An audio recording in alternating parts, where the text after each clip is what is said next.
স্বামীজিকে প্রশ্ন, এই যে প্রত্যেক জাতকে তাদের শ্রেষ্ঠ গুণগুলির দিক থেকে বুঝতে চেষ্টা করার অভ্যাস, এ আপনি কোথা থেকে পেলেন? স্বামীজি বলছেন, নিশ্চয়ই শ্রীরামকৃষ্ণ পরমহংসদেবের শিক্ষার ফল। আমরা সকলেই কতকটা তারই পথে চলেছিলাম। অবশ্য তিনি নিজে যে কঠোর সাধনার মধ্য দিয়ে গিয়েছিলেন, আমাদের ততটা করতে হয়নি। তিনি যেসব মানুষকে বুঝতে চাইতেন, যাদের কাছ থেকে শিখতে চাইতেন, তাদের মতো খাওয়া দাওয়া করতেন, তাদের মতো জামা কাপড় পরতেন, তাদের দীক্ষা গ্রহণ করতেন এবং তাদের ভাষাও ব্যবহার করতেন। তিনি বলতেন, অপরের সত্তার মধ্যে নিজেকে প্রবিষ্ট করার শিক্ষা আমাদের নিতে হবে। এই যে পথ, এ তাঁর নিজস্ব। ভারতবর্ষে এর পূর্বে কেউ এমনভাবে পরপর খ্রিস্টান, মুসলমান ও বৈষ্ণব হননি। স্বামীজি ঠাকুর সম্পর্কে বলছেন, শ্রীরামকৃষ্ণ কারো বিরুদ্ধে কখনো কড়া কথা বলেননি। তাঁর সহিষ্ণুতা এমনই ছিল যে সব সম্প্রদায়ের মানুষ ভাবত তিনি তাঁদেরই লোক। সকলকেই তিনি ভালোবাসতেন। তাঁর দৃষ্টিতে সব ধর্মই সত্য। প্রত্যেক ধর্মকেই তিনি একটা জায়গা দিতে পেরেছিলেন। তিনি মুক্ত স্বভাব ছিলেন, কিন্তু সকলের প্রেমেই তাঁর মুক্তি, বজ্রপাতে নয়। এই রকম কোমল থাকের লোকেরাই নতুন ভাব সৃষ্টি করেন, আর হাঁক ডেকে থাকের লোকেরা বাণীটা চারিদিকে ছড়িয়ে দেন। তার নিজস্ব বলে কখনো দাবিও করেননি। তিনি নাম যশের আকাঙ্ক্ষা করতেন না। তাঁর বয়স যখন প্রায় 40, সেই সময় তিনি প্রচার করতে আরম্ভ করেন, কিন্তু তিনি ওই প্রচারের জন্য কখনো বাইরে কোথাও যাননি। যারা তাঁর কাছে এসে উপদেশ গ্রহণ করবে, তাদের জন্য তিনি অপেক্ষা করেছিলেন। ভারতের মহান অবতার পুরুষগণের মধ্যে একজন বলে শ্রীরামকৃষ্ণ এখন পূজিত হয়ে থাকেন। তাঁর জন্মদিন এখন ধর্মোৎসবে পরিণত হয়েছে। অপরের জন্য সীমাহীন প্রেম তাঁর আরেকটি বিশেষত্ব। তাঁর জীবনে আদৌ বিশ্রাম ছিল না। জীবনের প্রথমাংশ ধর্ম উপার্জনে ও শেষাংশ তিনি বিতরণে ব্যয় করেছিলেন। দলে দলে লোক তাঁর উপদেশ শুনতে আসত, আর 24 ঘন্টার মধ্যে 20 ঘন্টা তিনি তাদের সঙ্গে কথা বলতেন। মানুষের প্রতি তাঁর অগাধ প্রেম ছিল। যারা তাঁর কৃপালাভের জন্য আসত, এরকম সহস্র সহস্র লোকের মধ্যে অতি সামান্য মানুষও তাঁর কৃপা থেকে বঞ্চিত হতো না। ক্রমে তাঁর গলায় একটা ঘা হলো।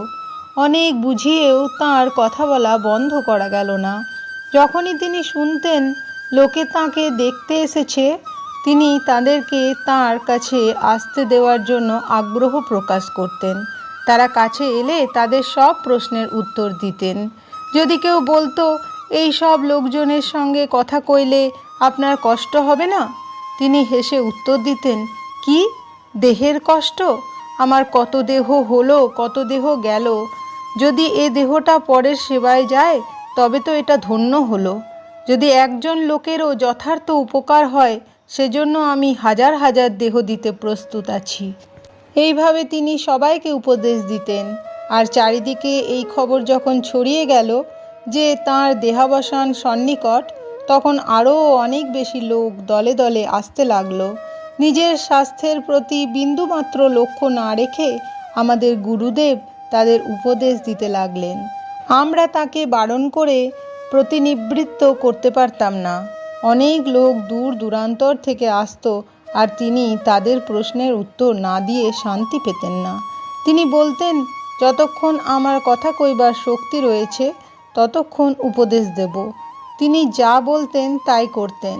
একদিন তিনি ইঙ্গিতে আমাদের জানালেন সেই দিন দেহত্যাগ করবেন, এবং বেদের পবিত্রতম মন্ত্র ওং উচ্চারণ করতে করতে মহাসমাধিস্থ হলেন। স্বামীজি বলছেন, ঠাকুরকে দেখেছি, যাদের আমরা হেয় মনে করতুম, তাদেরও তিনি উৎসাহ দিয়ে জীবনের মতিগতি ফিরিয়ে দিতেন। তাঁর শিক্ষা দেবার ধারণাটাই অদ্ভুত। তিনি জগতে কারো ভাব নষ্ট করেননি। মহা অধপতিত মানুষকেও তিনি অভয় দিয়ে, উৎসাহ দিয়ে তুলে নিয়েছেন। রামকৃষ্ণ পরমহংস গভীর অন্তর্দৃষ্টি পরায়ণ ছিলেন, কিন্তু বহির্জগতেও তাঁর মতো কর্মতৎপরতা আর কার আছে? এক একটা ভাব নিয়েই সিদ্ধ হতে বা ওই ভাবে চরমাবস্থায় পৌঁছাতে কত জন্মের চেষ্টা লাগে। ভাবরাজ্যের রাজা আমাদের ঠাকুর কিন্তু 18টি ভাবে সিদ্ধি লাভ করেছিলেন। ভাবমুখে না থাকলে তাঁর শরীর থাকতো না, এ কথা ঠাকুরই বলতেন। ধর্মের গ্লানি দূর করতেই ভগবান শ্রী রামকৃষ্ণ শরীর ধারণ করে বর্তমান যুগে জগতে অবতীর্ণ হয়েছিলেন। তাঁর উচ্চারিত বিশ্ববাণী জগতে আরও প্রচারিত হলে সারা বিশ্বের এবং জীবের মঙ্গল হবে। এমন অদ্ভুত মহা সমন্বয়াচার্য বহু শতাব্দীর মধ্যে ভারতবর্ষে জন্মগ্রহণ করেননি। সত্য কি তা আগে নিজে জানো, পরে তোমার কাছে অনেকে শিখবে, তারা তোমার কাছে আসবে। আমার গুরুদেবের মনোভাব এই রকমই ছিল। তিনি কারও সমালোচনা করতেন না।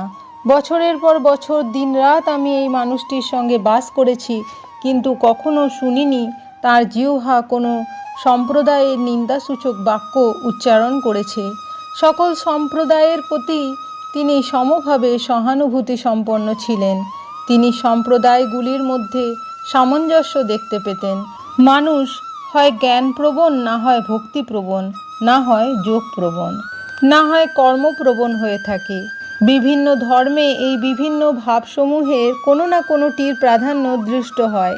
তথাপি একই শরীরে এই 4টি ভাবের বিকাশ সম্ভব এবং ভবিষ্যতে মানুষ তা করতে পারবে, এই ছিল তাঁর প্রত্যাশা।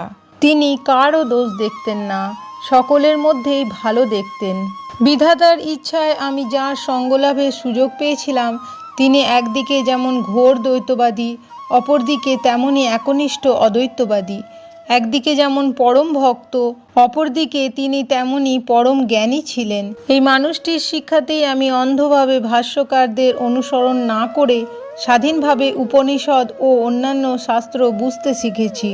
এ বিষয়ে যৎসামান্য যা অনুসন্ধান করেছি তাতে এই সিদ্ধান্তে উপনীত হয়েছি যে এই সব শাস্ত্রবাক্য পরস্পর বিরোধী নয়। তার জীবনটা এক অসাধারণ আলোকবর্তিকা, যার তীব্র রশ্মি সম্পাতে লোকে হিন্দু ধর্মের সমগ্র রূপ বুঝতে সমর্থ হয়েছে।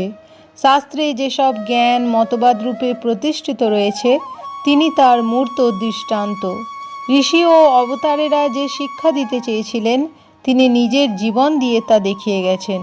শাস্ত্রগুলি মতবাদ মাত্র, তিনি ছিলেন তার প্রত্যক্ষ প্রমাণ। মানুষটি তাঁর 51 বছরের জীবনে পুরো 5000 বছরের আধ্যাত্মিক অভিজ্ঞতা নতুন করে সঞ্চয় করে গেছেন। ভিন্ন ভিন্ন মত এক একটা অবস্থা বা ক্রম মাত্র। পরধর্ম বা পরমতের প্রতি শুধু বিদ্বেষভাব শূন্য হলেই চলবে না, ওই ধর্ম বা মতকে আলিঙ্গনও করতে হবে। সত্যই সকল ধর্মের ভিত্তি। তাঁর এই মতবাদ বেদের ব্যাখ্যা ও শাস্ত্রসমূহের সমন্বয়ের পথ প্রশস্ত করতে পারে। সাম্প্রদায়িকতা ও গোঁড়ামি দিয়ে আধ্যাত্মিক জগতের সর্বত্র যে দুস্তর ব্যবধানের সৃষ্টি হয়েছে, তা দূর করবার জন্যই তিনি সমগ্র জীবন ব্যয় করেছেন। তিনি নতুন কোনো সম্প্রদায় গঠন করেননি, বরং তার সম্পূর্ণ বিপরীতই করে গিয়েছেন।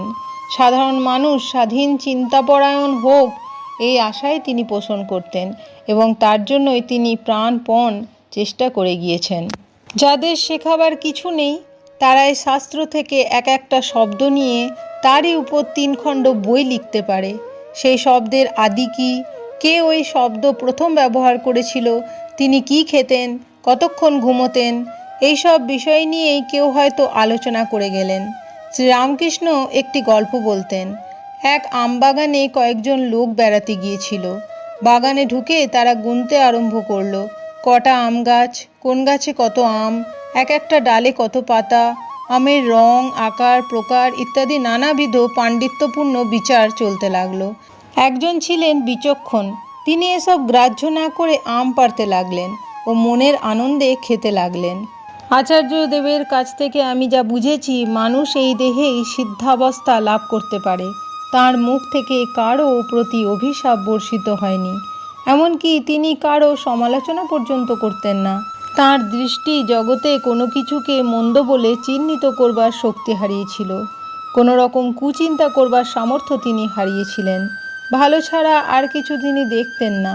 সেই মহাপবিত্রতা এবং মহাত্যাগই ধর্মলাভের একমাত্র উপায়। বেদ বলে, ধন বা পুত্রোৎপাদনের দ্বারা নয়, একমাত্র ত্যাগের দ্বারাই অমৃতত্ব লাভ করা যায়।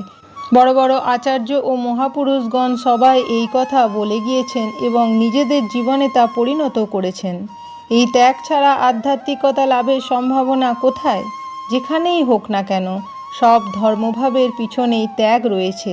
ত্যাগের ভাব যত কমে যায়, ইন্দ্রিয় পরতা ততই ধর্মের ভিতর ঢুকতে থাকে, ধর্মভাবও সেই পরিমাণে কমে যায়। শ্রীরামকৃষ্ণ ত্যাগের সাকার বিগ্রহ ছিলেন। আমাদের দেশে যাঁরা সন্ন্যাসী হন, সমুদয় ধন, ঐশ্বর্য, মান, সম্ভ্রম তাদের ত্যাগ করতে হয়। আমার গুরুদেব এই আদর্শ অক্ষরে অক্ষরে কার্যে পরিণত করেছিলেন।